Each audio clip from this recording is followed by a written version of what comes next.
Salut! Alors aujourd'hui, je vais vous raconter une petite histoire qui m'est arrivée. Vous allez voir, elle est assez surprenante.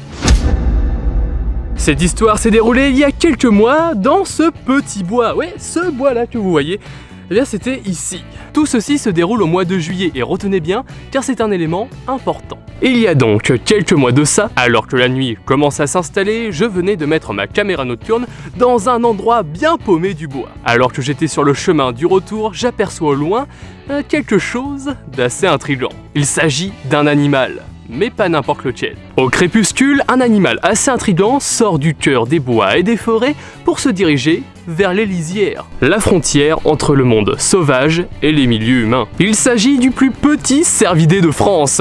Et vous l'avez sûrement deviné, on va parler aujourd'hui du chevreuil. Et sacré chevreuil.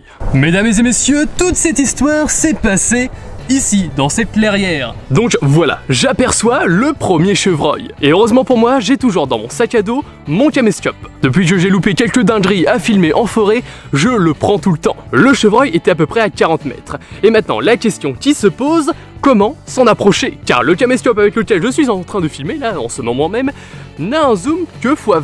Et un zoom x20 pour pouvoir prendre des roches d'animaux au loin, c'est pas très pratique. Donc, qu'est-ce que j'ai fait? Eh bien, tout simplement, j'ai pris le caméscope, je me suis accroupi et je me suis caché dans les orties. Ah ouais, clairement, les orties arrivaient à peu près à ce niveau-là. Donc, j'étais comme ça, on voyait juste le caméscope qui dépassait. Et clairement, j'ai dû faire 10 mètres en 25 minutes. Donc j'étais accroupi dans les fourrés avec mon caméscope à brandi et j'ai pu filmer les premiers rushs de ce premier chevreuil qui est une chevrette. La chevrette était dans ces fourrés à peu près juste ici et moi j'arrivais de là-bas, du chemin qui était juste là. Clairement après ces rushs vidéo, c'était la première fois que je voyais autant de piqûres d'ortie au centimètre carré sur une jambe. Ouais.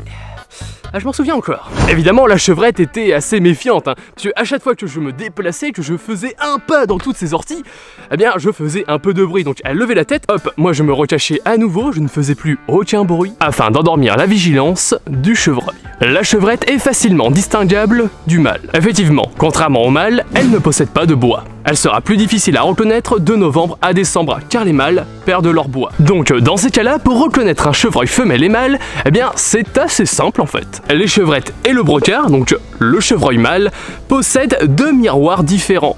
Et les miroirs en fait ce sont les taches au niveau des fesses. La femelle possédera une tache en forme de cœur, là c'est assez stylé, alors que le mâle lui possédera une tache en forme de haricot. Ouais. C'est un peu moins stylé, mais c'est plus drôle. Donc au bout de quelques temps, la chevrette est partie. Je me suis donc redirigé vers le chemin principal, sans savoir qu'en réalité, je me dirigeais tout droit vers le brocard. Là, c'est le même scénario qui se déroule. Je m'accroupis en canard, je brandis la caméra, et j'avance encore de 10 mètres en 20 minutes. Ouais, ça a été un peu long. Sauf que là, je me fais vite repérer, et ce qui va suivre est assez surprenant. De base, le chevreuil est un animal plutôt curieux, sauf que là, je ne m'attendais clairement pas à cette réaction.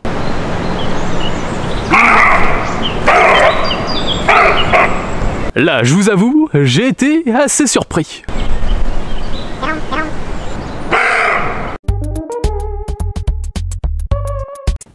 Imaginons, tu te balades en pleine forêt, la nuit commence à tomber et que d'un coup tu entends ce cri résonner au loin.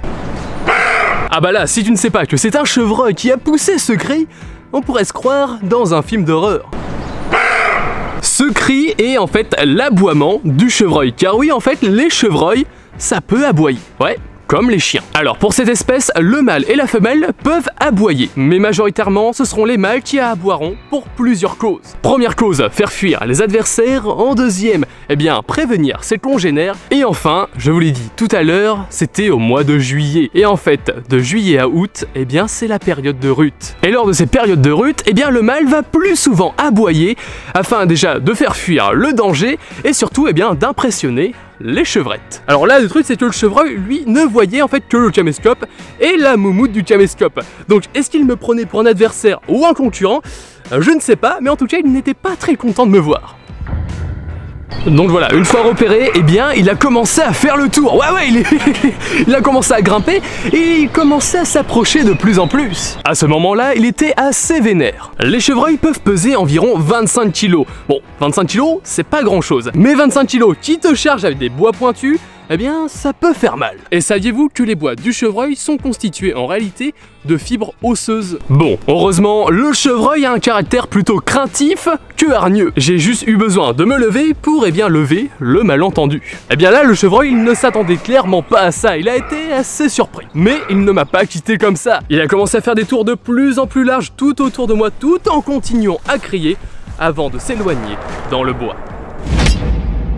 Donc voilà, merci à tous d'avoir écouté eh bien, cette petite histoire qui est pour ma foi assez intrigante, assez surprenante. En fait, il y a pas mal d'adjectifs qu'on peut mettre à cette histoire. Évidemment, tous les réseaux sociaux sont en description. Et maintenant, vous avez aussi un bouton rejoindre afin de soutenir la chaîne si le contenu vous plaît. Et j'espère qu'il vous plaît. Si ce n'est pas le cas, n'hésitez pas à mettre en commentaire tout ce qui peut être améliorable ou tout ce qui peut être changé afin d'améliorer la chaîne. Et tout ça, évidemment, vous pouvez le mettre en commentaire. Donc voilà, merci à tous d'avoir regardé et nous on se retrouve pour de prochaines vidéos. Allez, salut!